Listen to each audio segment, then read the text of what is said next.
De retour sur le plateau, il n'y a plus qu'à le geek que je suis ravi parce que je vais parler d'un téléphone extrêmement novateur dans un instant. Restez avec nous bien évidemment parce qu'on parle de ce téléphone et juste après il y a le Token Live avec Clélia Vega qu'on va découvrir, bien sûr le portrait minute, le mix, le live et puis l'agenda de Céline. Mais pour l'instant je suis avec Christian Mazogi. Bonsoir Christian. Bonsoir.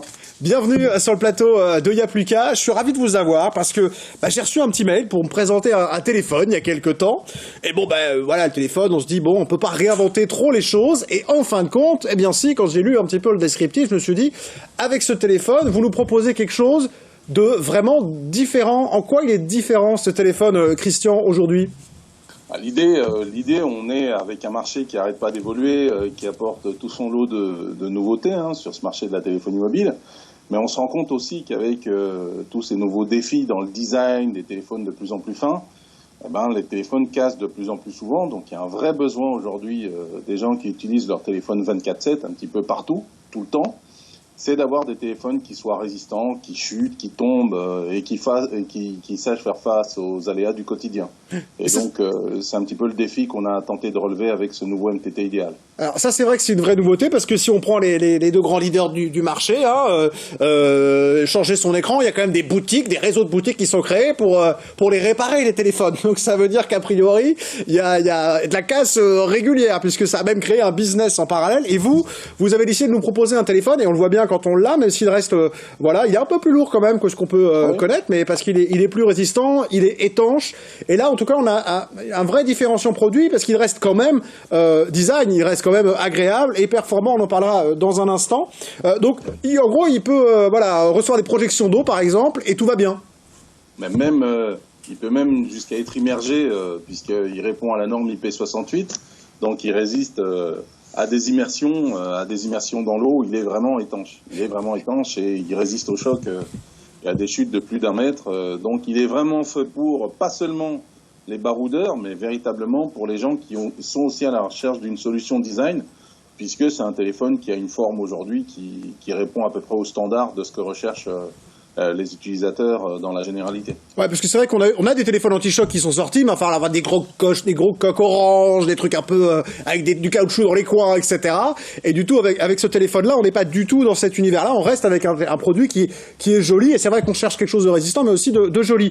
Alors moi, j'ai envie de noter parce qu'on a regardé un petit peu que il est aussi performant. Par exemple, sur l'appareil photo, on l'a testé sur le plateau, et ma réalisatrice Rachel disait, dis donc, en basse lumière, il est performant, etc. C'est-à-dire que robustesse veut pas dire qu'il n'y a pas de performance derrière, au contraire.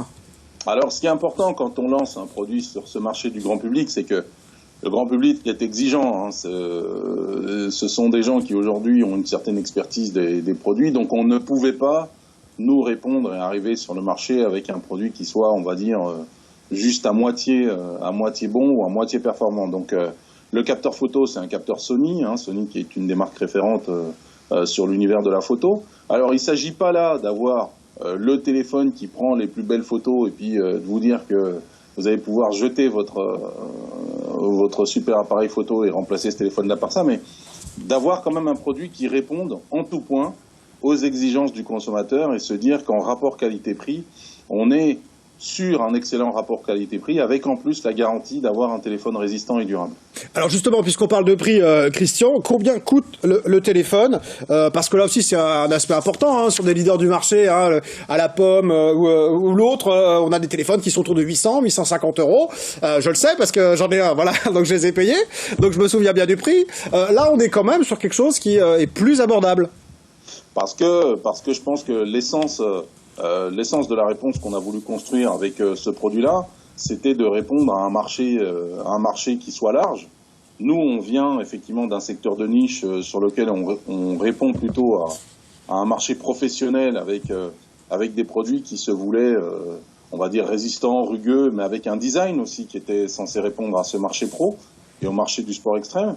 Maintenant, on va vers un marché grand public et vous connaissez la compétition sur le marché grand public.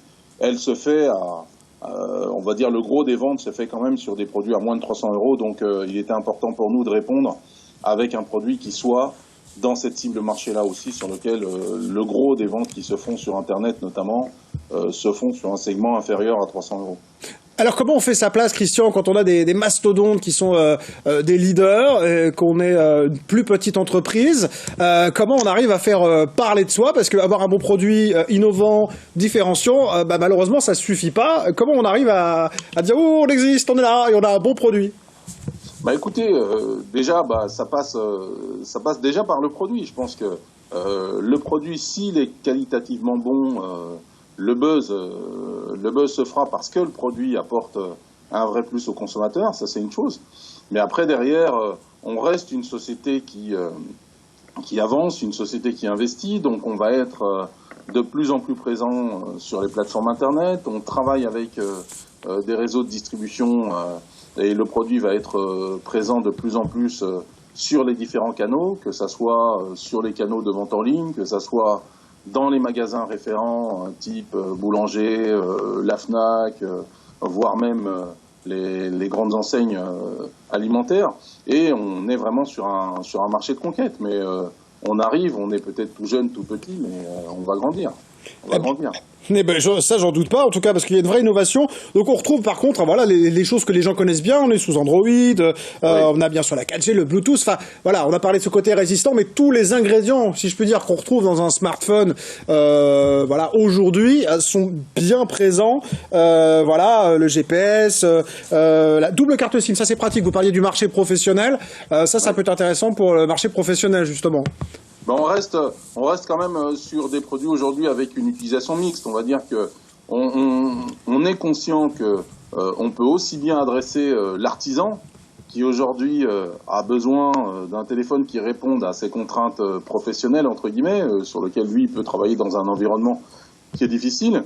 Mais ce même artisan, en fin de journée, quand il va au resto, c'est beaucoup plus compliqué d'avoir à sortir la grosse brique téléphone résistant que si on est en mesure de lui offrir un produit complètement design et qui fasse que le produit répond à ce double usage. On essaye de suivre un petit peu les évolutions du consommateur et être à l'écoute de comment ce marché se transforme et de répondre avec un produit qui réponde aussi à ses attentes. Donc le besoin se transforme aussi, mais maintenant en termes d'usage, comme l'usage il est un petit peu standardisé, vous parliez tout à l'heure d'Android, de ses applications, avoir des panels d'applications préinstallées, type Facebook, type des applications, on va dire, utiles, des Airbnb, des choses comme ça qui sont directement installées dans le produit et qui permettent d'avoir un environnement que l'utilisateur connaît déjà, avec lequel il est habitué, et de se dire qu'en fait, on arrive avec une solution toute prête à consommer, mais qui répond en plus à un usage qui se veut de plus en plus fréquent.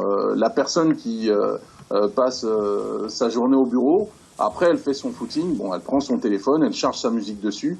Pour nous, c'est de répondre aussi à ce type d'usage-là. Aujourd'hui, c'est compliqué. On voit que les gens achètent de plus en plus d'accessoires pour essayer de protéger leur superbe téléphone. Et au départ, on achète un téléphone parce qu'il est très fin, qu'il est très beau et design. Et on se retrouve avec la coque, avec le protège-écran en verre, etc.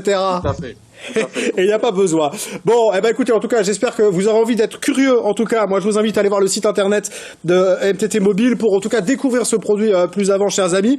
Et je sais pas si vous avez vu, Christian, moi j'ai lu, mais vous l'avez forcément lu. Il y a une marque qui va ressortir, un téléphone emblématique qui va ressortir, ce qui est plutôt drôle. C'est le Nokia 3310. Il va être réédité. On va pouvoir racheter un Nokia 3310. Là aussi, on a un vrai contre-pied quand même.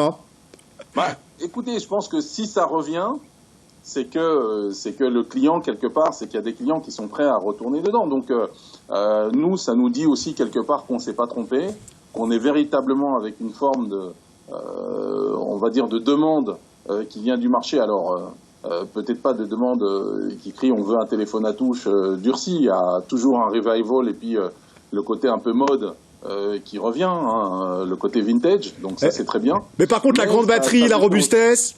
Tout ça, oui, c'est des choses... Mais ça signifie ça. Ça signifie que dans un monde et dans un univers dans lequel la finesse est un point d'ancrage, on voit aussi qu'il y a pas mal de clients qui disent un produit fin, ok, mais on a quand même besoin qu'un produit sur lequel on met un certain budget résiste dans le temps et ne casse pas au bout de 6 mois. Donc c'est notre pari.